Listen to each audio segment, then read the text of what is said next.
मित्रों, गरुड़ पुराण में वर्णित यह एक ऐसा प्रसंग है जिसे सुनकर आपके रोंगटे खड़े हो जाएंगे। यह ऐसी कहानी है जो अपनी सच्चाई अपने आप ही बयां करती है। तो आज हम आपको ऐसी स्त्री का किस्सा बताएंगे जिसने अपने कुकर्मों से ही एक इतिहास रच दिया था। वह कुकर्म की इतनी अभ्यस्त हो चुकी थी कि इस सब में ही उसे आनंद आता था। वह रात दिन सिर्फ वासना ही वासना देखती थी।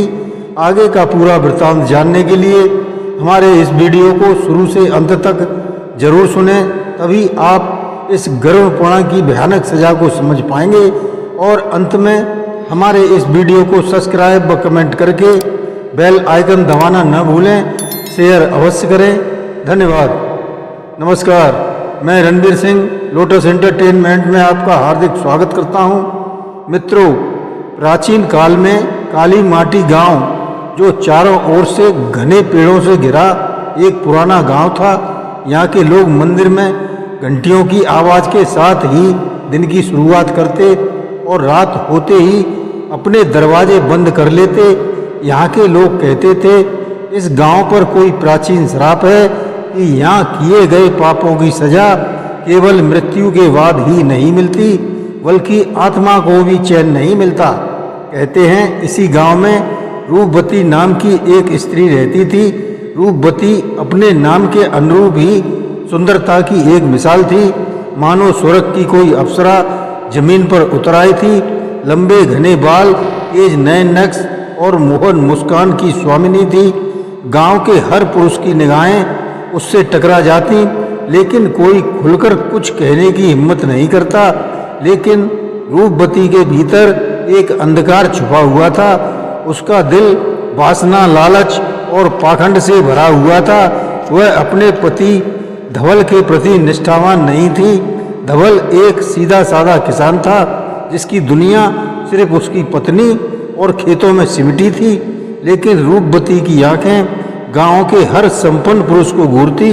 रूपवती धीरे धीरे गांव के एक धनिक व्यापारी जमुना दास से शारीरिक संबंध बना लेती है। पहले तो वह उसे धन और उपहारों से लुभाती है और फिर उसके साथ शरीर का संबंध बना लेती है।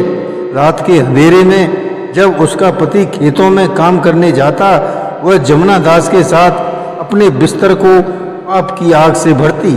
लेकिन यही नहीं, उसने और भी कई पुरुषों को अपने जाल में फंसाना शुरू कर दिया था।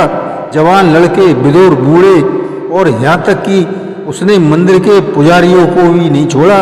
गांव की औरतें उससे डरती और पुरुष उसे आदर से नहीं, लालसा से देखते। रूपवती ने काली माटी गांव की पवित्रता को लज्जित कर दिया था। एक दिन जब धवल ने उसे रंगे हाथों किसी पुरुष के साथ देखा तो वह चुपचाप अपने घर से निकल गया और फिर कभी वापस नहीं लौटा। कुछ लोग कहते हैं उसने आत्महत्या कर ली, कुछ कहते हैं कि वह सन्यासी हो गया था। लेकिन रूपवती को इससे कोई फर्क नहीं पड़ा। लेकिन उसी रात जब रूपवती अपने कमरे में अकेली सो रही थी, तभी एक अजीब सी सर्दी कमरे में फैल गई और कमरे का दीपक अपने आप ही बुझ गया। खिड़कियां खुद ब खुद खुल गईं। तभी एक रहस्यमयी छाया कमरे में उतरी। अचानक रूपवती के गले में कुछ अटकता सा महसूस हुआ। वह चीखना चाहती थी, लेकिन उसकी आवाज़ निकल नहीं पा रही थी।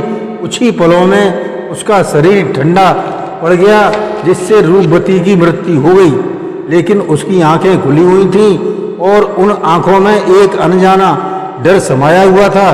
गांव वाले जब अगली सुबह देखा, उन्होंने रूपवती की लाश कमरे में पड़ी है, जिसे देखकर वे बुरी तरह से सहम गए। तभी एक बूढ़े साधु ने कहा, यह आत्मा अब कभी शांति नहीं पाएगी। यह अब नरक के दरवाजे पर खड़ी है। वहाँ अब इसकी कष्टमयी यात्रा शुरू होगी। उस रात उसकी आत्मा शरीर से निकलकर अलग होकर खड़ी थी। तभी काली छाया में दो यमदूत प्रकट हुए। लंबे भयानक हाथों में गदा और भयानक चेहरे पर विकराल मुस्कान थी। तभी आकाश से एक तेज प्रकाश फैला और गरुड़ देव प्रकट हुए। उन्होंने कहा, हे आत्मा, तूने अपने रूप का दुरुपयोग करके पाप किया है। यह रूप तुझे पिछले जन्म के पुण्य प्रताप से मिला था, जिसे तूने अपने कुकर्मों के द्वारा खो दिया है। तूने सारी मर्यादाएं तोड़कर कुकर्म किया है। अब गरुड़ पुराण के अनुसार तेरी यात्रा यहाँ से शुरू होगी। पहली यात्रा में उसकी आत्मा को अंधकार में फेंका गया। वहाँ कोई रोशनी नहीं थी। बड़ी डरावनी आवाज़ें, रेंगते जीव और भयानक चीखें। वहाँ से लोहे की जंजीरों से बांधकर घसीटा गया तथा धक्का देकर बुरी तरह से कांटों पर खींचा गया। दूसरी यात्रा रौरव नरक की थी। यहाँ भयंकर जीव जैसे भेड़िए, शेर और भयानक सर्प उसकी आत्मा को नोचने लगे। उसका हर अंग अलग अलग करके जलाया गया, फिर उस अलग अंगों को जोड़ा जाता। तीसरी यात्रा में कृमि भोजन नरक था, जिसमें रूपवती को एक गड्ढे में डाल दिया गया, जहाँ असंख्य कीड़े मकोड़े उसका शरीर नोच रहे थे। चौथा शूलप्रोत नरक था। यहाँ उसे कांटों पर लिटाया गया, फिर उसका नग्न शरीर एक वृक्ष पर टांग दिया गया, जो केवल लोहे के नुकीले कांटों से बना था। हर नरक में गरुड़ उसे एक कर्म याद दिलाते, तब रूपवती भारी पश्चाताप करती, हे प्रभु मुझको क्षमा कर दें, क्योंकि कुकर्म रूपी पाप करते हुए मैं ये भूल गई थी कि सुंदरता कभी स्थायी नहीं होती, जबकि पाप का फल अमर होता है।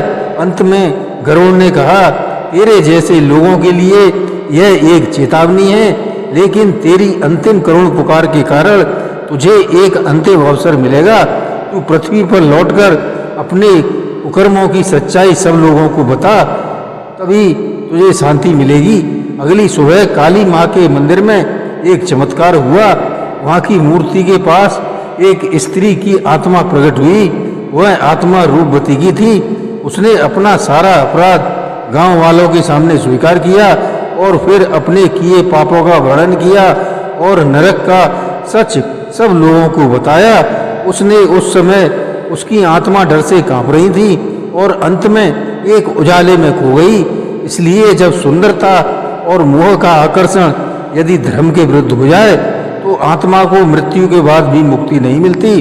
गरुड़ पुराण में बताया गया है कि पास में चाहे खुलकर या छिपकर की पाप, चाहे खुलकर या छिपकर किया जाए, उसके फल से कोई बच नहीं सकता। हम अपने आप को एक दूसरों की नज़रों से तो छुपा सकते हैं, लेकिन उस प्रभु की नज़रों से कुछ भी नहीं बच सकता। जय श्री कृष्ण।